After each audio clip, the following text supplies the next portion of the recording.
વાઘોડિયામાં સસ્તા અનાજની દુકાનમાં અનાજ સગેવગે કરવાનું કૌભાંડ ઝડપાયું છે। વાઘોડિયા નગરપાલિકા વિસ્તારમાં આવેલા મનમોહન પાર્ક સોસાયટીમાં જયસ્વાલ દર્શનકુમાર હરેશભાઈની પંડિત દીનદયાલ ગ્રાહક ભંડાર દુકાન પરવાના નંબર 54/2015ની ત્યાં રાત્રે સરકારી અનાજનો જથ્થો સગેવગે કરાતો ઝડપાયો છે। વાઘોડિયા મામલતદારને બાતમીના આધારે સ્થાનિક પોલીસ સાથે રેડ કરી અનાજનો જથ્થો સગેવગે કરતા સંચાલક સાથે પિકઅપ ચાલકને ઝડપી પાડવામાં આવ્યો હતો। સરકાર દ્વારા ગરીબી રેખામાં આવતા પરિવારોને સસ્તા રાહત દરનું અનાજ આપવાના બદલે દુકાન સંચાલક દ્વારા કાળાબજારી કરી વેચાઈ રહ્યું હોવાની ચોંકાવનારી ઘટના સામે આવતા વાઘોડિયા નગરમાં ચકચાર મચી જવા પામી છે।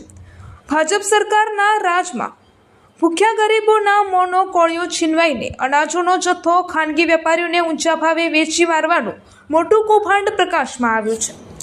બાતમી દ્વારા વાઘોડિયા નગરની મનમોહન પાર્ક સોસાયટીમાં આવેલા પંડિત દીનદયાલ ગ્રાહક ભંડાર નામની સરકાર માન્ય સસ્તા અનાજની દુકાનમાંથી આ કાળો કારોબાર ચાલી રહ્યો હોવાની માહિતી વાઘોડિયા મામલતદારને ટેલિફોનિક જાણ દ્વારા આપતા ખુલ્લા પડ્યા હતા।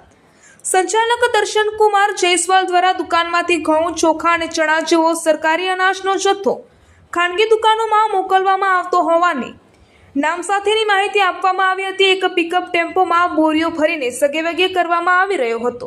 આજે ફોન કરવા છતાં ઘણા સમય બાદ વહીવટીતંત્ર પહોંચી કાયદેસરની કાર્યવાહી હાથ ધરી હતી। વાઘોડિયા મામલતદાર અને સ્થાનિક પોલીસને જાણ થતાં બાતમીના આધારે મામલતદારશ્રીની ટીમ અને પોલીસ કાફલો ઘટના સ્થળે દોડી આવ્યો હતો।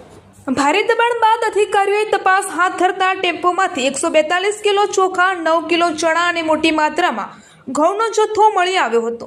તંત્ર દ્વારા અનાજના જથ્થા સાથે પિકઅપ ટેમ્પો કબજે કરી આગળની કાયદેસરની કાર્યવાહી માટે ગોડાઉન મેનેજરને સોંપવામાં આવ્યો છે। જો કે ઘણા સમયથી સ્થાનિકોમાં મોટા નેટવર્કની આશંકા આ કૌભાંડમાં સરકારી દુકાનદાર આ અનાજ ઊંચા ભાવે ખાનગી બજારમાં વેચવાનું મસમોટું નેટવર્ક સક્રિય હોવાની ચર્ચાએ જોર પકડ્યું છે। પોલીસ દ્વારા આ મામલે ઊંડાણપૂર્વક અને કડક તપાસ કરવામાં આવે તેમજ કોલ ડિટેલ પણ તપાસવામાં આવે તો વાઘોડિયા પથકમાં સરકારી દુકાનદારો સાથે બાબુઓની મિલીભગત ધરાવતું આખું કૌભાંડ બહાર આવી શકે તેમ છે। રિપોર્ટર શૈલેષ પ્રજાપતિ સાથે પ્રકાશ, વાઘોડિયા। જયસ્વાલ દર્શનકુમાર હરેશભાઈ જે FPS છે એમની દુકાન ઉપર અમને ફોન ઉપર એવી સૂચના મળી કે જે એમની દુકાનમાંથી જે સસ્તા અનાજના જે ઘઉં ચોખા છે એ બહાર જઈ રહ્યા છે। એટલે તાત્કાલિક ધોરણે મામલતદાર તરીકે હું મારી ઇન્ચાર્જ SK અને ટીમ સાથે અમે તપાસણી કરી પોલીસ સ્ટાફ સાથે, અને જેમાં ચોખા 142 કિલો, ચણા એક્સેસ 9 કિલો 220 અને મીઠું એ એક્સેસ મળેલ છે। એમને સીઝર હુકમ અમે આપેલ છે દર્શનભાઈને, અને જે ટેમ્પો છે એ ટેમ્પોનો જે છે એ ગણતરી કરી લીધું છે અને એને અત્યારે ગોડાઉન મેનેજરને અમે સોંપણી કરીએ છીએ અને ત્યારબાદ એની વિસ્તૃત તપાસ કરવામાં આવશે।